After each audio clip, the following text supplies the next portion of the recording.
Hello guys, welcome back to my channel let's learn with Prachi. Hope आप सभी लोग ठीक होंगे।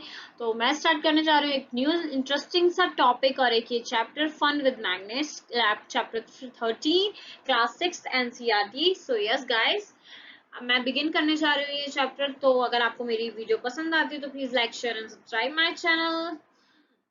तो यस गाइस, चलिए तो यहाँ पे बात करी गई है मैग्नेट्स के बारे में। हम सभी ने मैग्नेट्स के बारे में बहुत कुछ देखा होगा, इनकी प्रॉपर्टीज वगैरह सब हम इस चैप्टर में पढ़ेंगे, हम कैसे ये वर्क करती हैं और सब कुछ। तो यहाँ पे पहेली और वो जो एक वेस्ट मटेरियल वाली जगह पे गए हैं जहाँ उन्होंने बहुत सारी एक्साइटिंग चीजें देखी हैं कि क्रेन किस तरीके से उसके आगे मैग्नेट है और वो चीजों को उठा रही है और काफी चीजें उस पे स्टिक हो रही हैं, कैसे कैसे आयरन जंक्स या छोटे छोटे जो पीसेस हैं वो कैसे उस पे चिपक रहे हैं या उसे अट्रैक्ट कर रहे हैं। सो फिगर 13.1 में बताया गया picking up pieces of iron from the waste, कैसे वेस्ट मटेरियल में से क्रेन के थ्रू हम चीजों को ले रहे हैं। सो ये बहुत ही इंटरेस्टिंग है ये जानना मैग्नेट्स के बारे में, कैसे वो अटैच होती है क्रेन से, यही सारी चीजें। और कैसे हमने देखा होगा कि हम स्टिकर्स की तरह हमने आयरन सरफेसेस अलमीरास पे, रेफ्रिजरेटर्स पे क्या करते हैं, पिन होल्डर्स लगा देते हैं। उनमें नीचे की साइड क्या होता है पेपर होल्डर्स पे भी क्या होता है, जो हम फ्रिज वगैरह पे यूज करते हैं उनमें मैग्नेट लगा होता है। तो ऐसी काफी सारी चीजें हम अपनी सराउंडिंग में देखते हैं और लगाते हैं और यूज भी करते हैं अपनी डेली लाइफ में। नेक्स्ट बात करते हैं, यहाँ पे हमें कुछ एक एग्जांपल दिए गए हैं जहां जहां पे हमारी मैग्नेट होती है। Some items that have magnet inside them, जैसे कि रेफ्रिजरेटर्स में, पेंसिल बॉक्स में और ये पेन होल्डर्स में।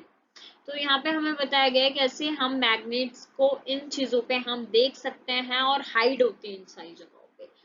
ओके, तो कैसे मैग्नेट डिस्कवर्ड हुई थी, थोड़ा सा इसके बारे में बात बताया गया है। It is said that there was shepherd name Magnes who lived in ancient Greece. Sphere named Magnes, इसका नाम है, वो ग्रीस में रहता था एक बंदा जो कि आपको पिक्चर में दिख रहा है।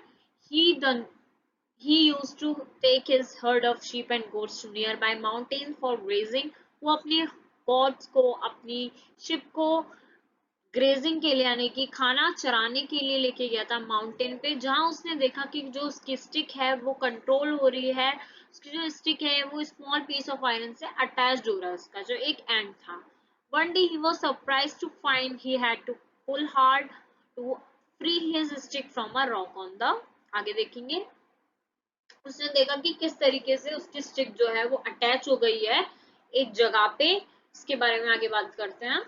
तो वहां पे उसने क्या देखा कि माउंटेन साइड पे स्टिक कर रही है, ट्रैक कर रही है उसकी जो स्टिक है वो एक रॉक पे। तो वो क्या था, एक नेचुरल रॉक जो थी वो नेचुरल मैग्नेट थी वहां पे, जिससे आयरन टिप अट्रैक्ट हो रही थी, जो कि उसने डिस्कवर किया। Okay, it is said that this is how natural magnet were discovered. इस तरीके से बताया जाता है कि पुराने जमाने में कि इस तरीके से हमारी नेचुरल जो मैग्नेट थी वो डिस्कवर्ड हुई थी। कुछ ऐसे रॉक्स होते हैं जहां पे नेचुरली मिलती हैं magnetic, perhaps after the name of that shepherds. इसके बाद उन रॉक्स को मैग्नेटाइट नाम दिया गया शिपर्ड ने जब ये चीज देखी अपनी स्टिक वाली। मैग्नेटाइट कंटेन्स आयरन, मैग्नेटाइट जो होते हैं उनमें आयरन कंटेन होता है, लोहा मतलब मेटल्स कंटेन होता है। Some people believe that magnetite was first discovered at a place called Magnesia. कुछ लोग ऐसा मानते हैं कि मैग्नेटाइट जो है वो फर्स्ट कहाँ पाई गई थी, मैग्नीशिया में। The substance having the property of attracting iron are now known as magnets. इसके बाद से देखा गया कि जो चीजें मेटल को यानी कि आयरन को मेनली अट्रैक्ट करती है वो क्या होती है, मैग्नेट होती है। इसी तरीके से स्टोरी चली आ रही है। In any case, people have discovered that certain rocks have the property of attracting piece of iron. Okay, they also found that small pieces of these rock have some special properties. देखा गया कि उस rock की कुछ small छोटी छोटी property, special properties थी।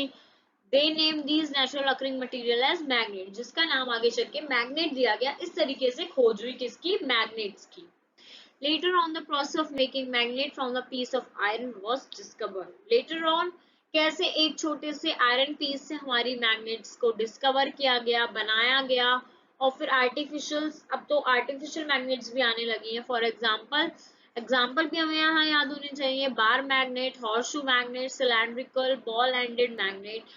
Okay, cylindrical ये हो गई, बॉल एंडेड ये काफी हॉर्स शू, ये सारी चीजें इनकी शेप्स को देख के इनके नेम को दिया गया। तो these are known as, these are man made magnets. Okay, next बात करते हैं। यहाँ पे एक एक्टिविटी बताई गई है। हमने ये एक ग्लास लिया, प्लास्टिक पेपर या प्लास्टिक ग्लास लिया, कप लिया, हमने उसे स्टैंड पे ऐसे फिक्स कर लिया। उसमें हमने क्या रखी, कप के अंदर हमने यहाँ पे मैग्नेट रखी, उसे कवर कर दिया पेपर से जिससे मैग्नेट इनविजिबल हो जाए। उसके बाद हमने एक थ्रेड अटैच किया जो कि आयरन का बना हुआ है। तो हम बेस से क्या देख रहे हैं कि वो उसको क्या कर रहा है, काइट की तरह वो उसके पास आ रहा है। ऐसा लग रहा है कोई एक फोर्स है जो उसके पास बार बार उसे जंप करवा रही है। The clip is raised in the air without support like a kite. तो इससे क्या पता चलता है कि ये अट्रैक्ट कर रही है। आयरन की जो ये चीज है, आयरन की जो क्लिप है वो अट्रैक्ट कर रही है मैग्नेट को। इसके बाद हमारी magnetic and non magnetic materials के बारे में बात की गई एक्टिविटी 2 में। Let us walk in the foot step of manganese only time we will change the position of the magnet and the iron. There will be a magnet at the end of our shepherd's stick. We can attach a small magnet at a hockey stick, walking stick or a cricket wicket with the tape or some glue. हम positions भी change कर सकते हैं magnets की, हम उन्हें paste कर सकते हैं हॉकी स्टिक पे, वॉकिंग स्टिक्स पे, ग्लू और टेप की हेल्प से। इसके बाद अगर हम वॉक करने जाएंगे, हम अपने स्कूल के प्लेग्राउंड में देखेंगे काफी सारी ऑब्जेक्ट्स ऐसे होंगे जो उससे अट्रैक्ट करेगी। हमारी डे टू डे सराउंडिंग में ऐसी कौन कौन सी चीजें हैं जो अट्रैक्ट करेंगी। You can also take a magnet, touch these objects with it, observe the just stick to the magnet. हम चीजों को लेके ऑब्जर्व करवा सकते हैं कि कौन कौन सी चीजें हमारी उससे अट्रैक्ट हो रही हैं और हमें नोटबुक में उसे रिकॉर्ड बना सकते हैं, ऑब्जर्वेशन लिख सकते हैं। इस तरीके से हम एक टेबल 13.1 आगे बात करी गई है, तो देखते हैं। यहाँ पे हमारी टेबल है 13.1 जिसमें कुछ हमें ऑब्जेक्ट्स दे रखे हैं जैसे आयरन बॉल, स्केल, शूज। इसमें हमें बताया गया iron ball material made up of किससे बनकर बनी है, आयरन से। ये प्लास्टिक से मिलके बनी है, शू लेदर के मिलके बने हैं। अट्रैक्ट करेगी, यस। अट्रैक्ट करेगी, यहाँ पे बताया गया नो। यहाँ पे भी, यहाँ पे हमें बताना है, यहाँ पे भी नो आएगा। तो इससे हमें क्या पता चलता है, कुछ ही ऐसे ऑब्जेक्ट्स हैं जिन्हें हमारी मैग्नेट जो है वो अट्रैक्ट करते हैं, that is known as the magnetic materials. Okay, we understand that magnets attract certain material where some do not. कुछ ही ऐसे ऑब्जेक्ट हैं जैसा मैंने अभी आपको बताया कि जिन्हें वो अट्रैक्ट करती हैं, कुछ ऐसे हैं जिन्हें नहीं करती। जिन्हें करती है that is known as the magnetic objects. For example iron, cobalt, nickel यानी कि metals mainly. These materials which are not attracted by the magnet are called the non-magnetic. जो अट्रैक्ट नहीं करते that is known as non magnetic कहलाते हैं। Okay, इसी की help से हम देख पाएंगे कि सॉइल में ऐसी कौन सी मैग्नेटिक और नॉन मैग्नेटिक चीजें हैं जो अट्रैक्ट होती हैं और अट्रैक्ट नहीं होती। तो आगे बात करेंगे। पे एक एक्टिविटी है दैट इज एक्टिविटी 3। तो यहाँ पे बताया गया है रब a magnet in the sand और द सॉइल। एक मैग्नेट को हम अगर रब करें, रखें सैंड और सॉइल में और फिर हम उसे वहां से निकाले, पुल आउट करें, तो हम देखेंगे जैसे कि यहाँ पे फिगर पे छोटे छोटे जो उसके जो साइड के कवरिंग्स हैं वहां पे छोटे छोटे आयरन फिलिंग्स जो है अट्रैक्ट करेंगे सॉइल में से, उसे निकालेंगे। तो इससे हमें क्या पता चलता है, now gently shake the magnet to remove the particles, sand or soil or some particle still sticking to it। अगर हम सॉइल हटाएंगे, शेक करेंगे, उसके बाद भी हम देखेंगे कुछ ऐसे पार्टिकल्स हैं जो उस पर स्टिक करेंगे, चिपके रहेंगे, that is what, that is some small iron filings जो कि हमें पाए गए हैं हमारी सॉइल में से।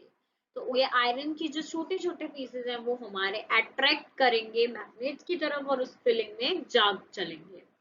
इसी तरीके से इस एक्टिविटी को हम स्कूल में, होम्स में, अपनी हॉलीडेज में कहीं भी हम देख सकते हैं किस तरीके से आयरन फिलिंग स्टिक करती है। और हम टेबल में लिख सकते हैं name of the location of village, city, colony जहां भी आपने देखा। और did you find iron filings to the magnet, many, few, none. आपने कितनी करी, ज्यादा करी, कम करी, बहुत थोड़ी करी, जितनी भी करी आप लिख सकते हैं। तो ये हमारी एक्टिविटी 3 में बताया गया। ये बहुत ही इजी एक्टिविटी आप कर सकते हैं। नेक्स्ट बात करते हैं। यहाँ पे हमें बताया गया है poles of the magnets. Magnets के दो पोल होते हैं, that is north pole and the south pole, जिसके बारे में हम डिस्कस आगे भी करेंगे। हमने क्या ऑब्जर्व किया, जो आयरन फिलिंग्स थी वो पूरी मैग्नेट पे प्रेजेंट नहीं थी, वो सिर्फ उसके पोल्स पे प्रेजेंट थी, एक स्पेशल एक पार्ट पे ही स्टिक कर रही थी। तो एक्टिविटी 4 में हमें बताया गया spread some iron filing on a sheet of paper. Now place a bar magnet on the sheet. हम एक शीट लेंगे जिसपे आयरन फिलिंग्स रखेंगे और एक मैग्नेट रखेंगे। हम क्या ऑब्जर्व करेंगे, जो आयरन फिलिंग्स है क्या वो पूरी मैग्नेट पे स्टिक करेंगी? नहीं। Do you observe that more iron filing get attracted to some part of the magnet than others? पूरे में करेंगी बट कुछ एक पर्टिकुलर जो प्लेस है उस पर बहुत ज्यादा करेंगे। जैसे कि आपको कॉर्नर्स पे यहाँ पे दो जगह पे बार मैग्नेट के दिख रहा है कि पोल्स की साइड पे जो ज्यादा आयरन फिलिंग्स हैं वो स्टिक करी गई है बार मैग्नेट में। तो हमने इससे क्या देखा, do you observe any change in, हमने फिर से इसको रिमूव करा और फिर हमने ये रिपीट करा, तो हमने फिर क्या चेंज कोई पैटर्न में हमने देखा? Do you observe any change in pattern with which the iron film get attracted by different part of the magnet? क्या different parts पे भी हो रही है? नहीं. You can do this activity using pens or iron nails in place of iron fillings. आप pens के through, iron nails के through ये कर सकते हैं अपने घरों में। and you also and with magnets of different shape, आप डिफरेंट शेप के मैग्नेट्स के साथ ये चीजें कर सकते हैं। और आप देख सकते हैं कहाँ पे आयरन फिलिंग्स ज्यादा हो रही है, आप ऑब्जर्व करके नोट कर सकते हैं। ठीक है। The magnet is your drawing similar to that shown in 13.6 में जैसा दिखाया गया था। क्या आपकी वैसी फिगर आ रही है? We find the most of the iron filings are attracted toward the end of the magnet.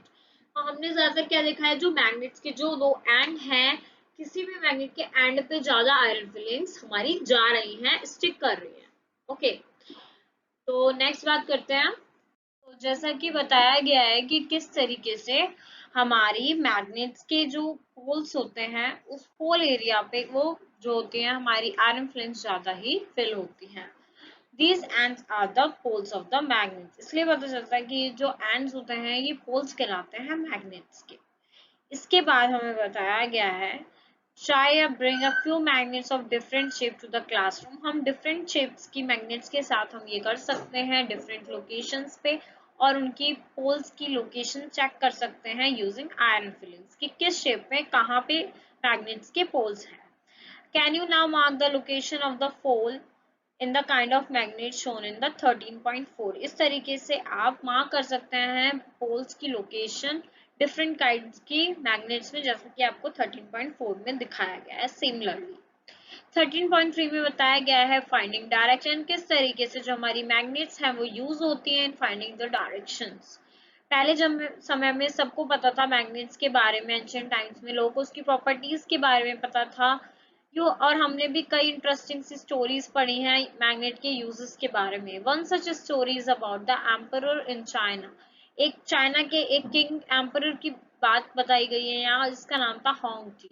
It is said that he had a chariot with a statue lady that could rotate in any direction।